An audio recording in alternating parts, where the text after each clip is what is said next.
Welcome, builders of the internet. My name is Jessa and I work as a quantity surveyor in the construction industry. At some point, I'm sure all of us have come across really cheap items that seem too good to be true.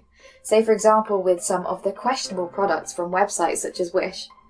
You may or may not have also come to learn that a lot of these inexpensive items tend to break or stop working pretty soon, and you may sigh to yourself as you need to buy a replacement thinking, I should have just spent a little bit more money up front and got the better quality version.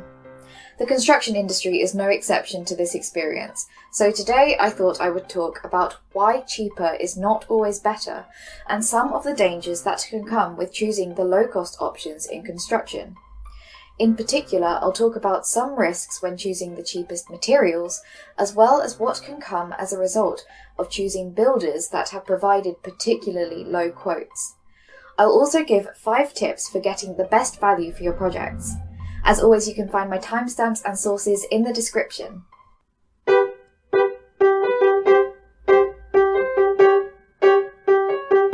Is building on my mind. Buying the cheapest materials. With building projects, you tend to find that people have a set budget that they're trying to work towards, and for various reasons the costs might end up creeping above this limit. In order to counteract this, some might seek cheaper substitutes, which could provide better value. However, one common misconception is thinking that cheaper automatically equates to a better value, which is definitely not the case. The best way for me to describe this would probably be when you go for, say, a grocery shop and opt for the off-brand version of some food product that you like. Sometimes you do find that buying the more affordable knockoff doesn't really make all that much a difference to your overall enjoyment. So in this case, it would be equating to a better value because you're getting the same thing for less money.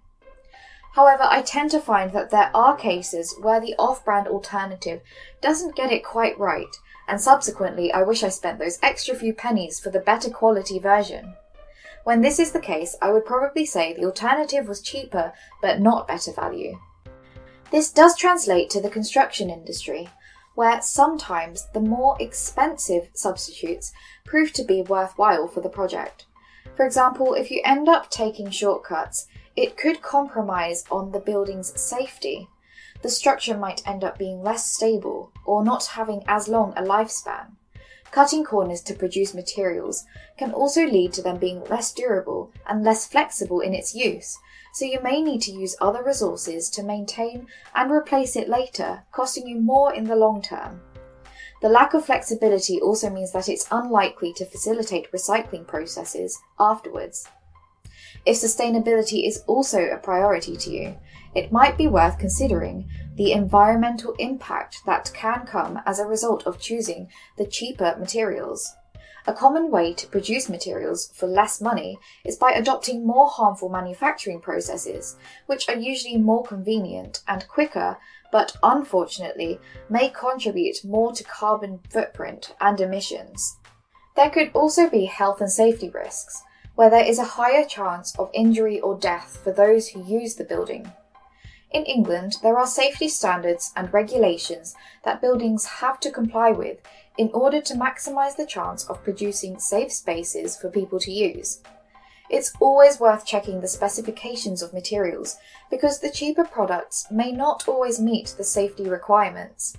These non-conforming products are becoming increasingly common and easier to access, so it's important to keep an eye out and try to buy materials from more trustworthy sources.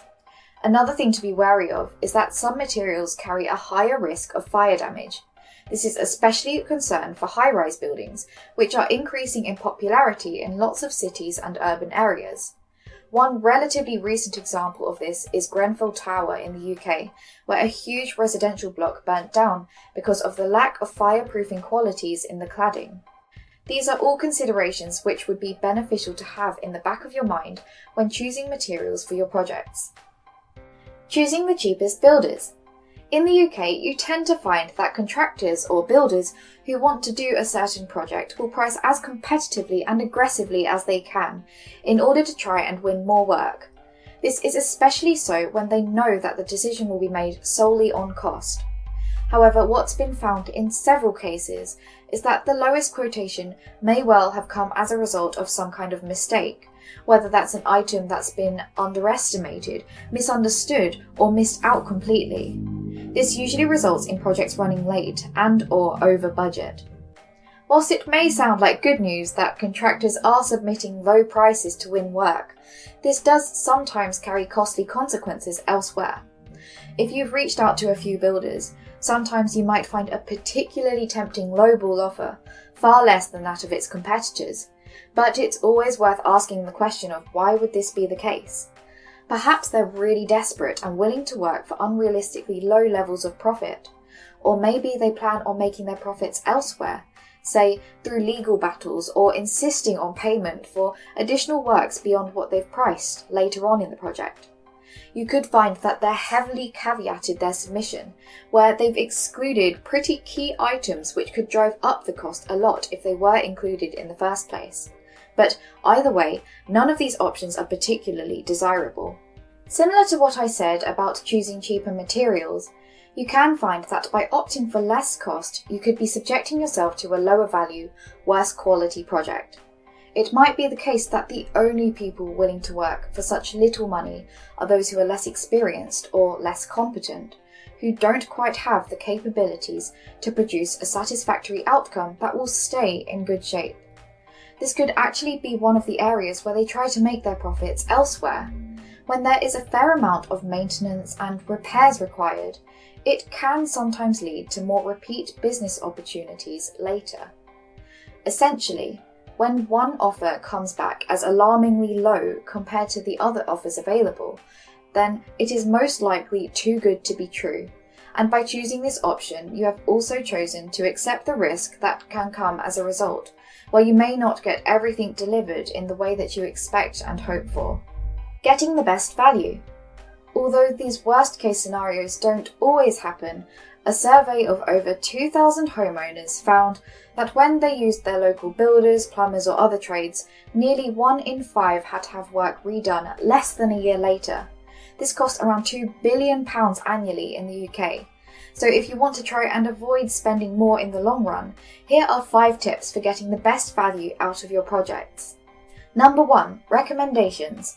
One of the most effective ways to ensure that you have competent builders and materials for the job is to get recommendations from people who have first-hand experience. Maybe you have friends, family, colleagues, or other people in your life who have chosen a specific material, and you can ask them how easy it is to clean and maintain, or if they've needed any repairs since installation.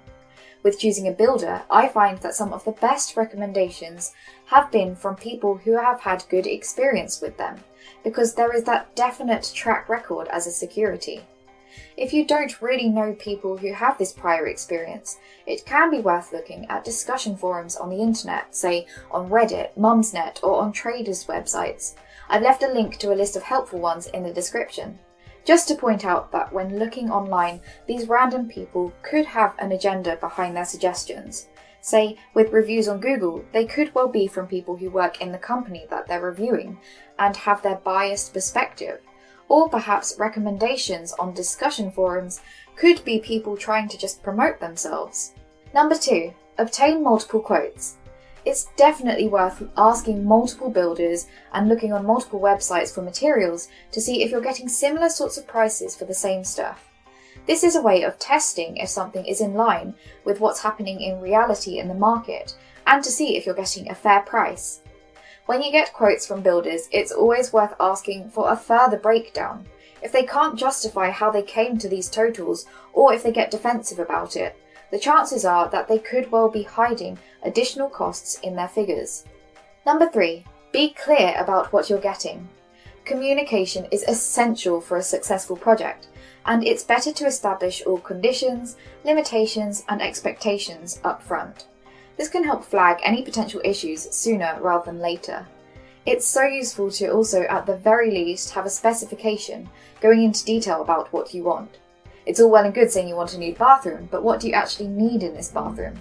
Do you just want a shower, or a bath, or a shower bath, or even a separate shower and a bath? How much storage do you actually need? Do you want nice tiles on the floor, or is going for a cheaper vinyl finish acceptable?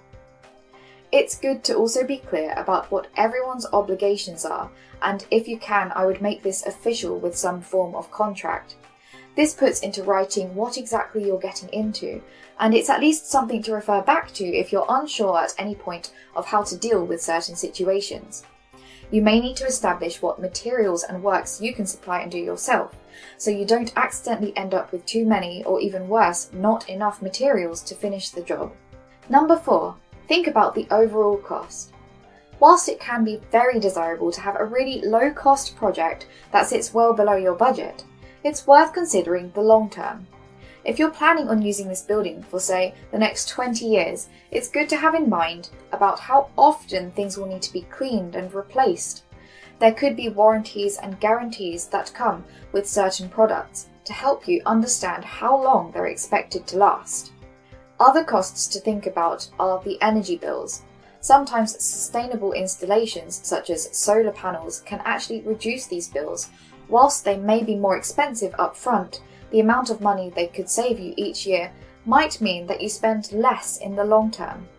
You should also be careful with how you spend your money whilst the works are being done.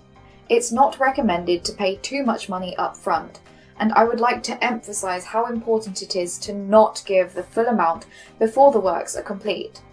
When coming to an agreement about how payment will come about, it's important to establish these boundaries for yourself early on, so you don't end up feeling pressured to pay in full before you've got the final product. If you give a builder all the money before they've finished, they could well just walk away and leave you with an incomplete project, because then they don't have any incentive to actually come back. Number 5. Do your own research. The last tip is to look around for yourself and have trust in the decisions that you make. This can be difficult if you don't have much experience in the industry, but I would say to have a justification for why you came to each decision. For example, I'm currently getting my place redone, and I opted for a more expensive option for the kitchen because I wanted the final product to be more durable. I also wanted custom fit cabinets that go all the way to the ceiling, so I had to pay a bit of a premium for this, rather than just getting off-the-shelf cabinets.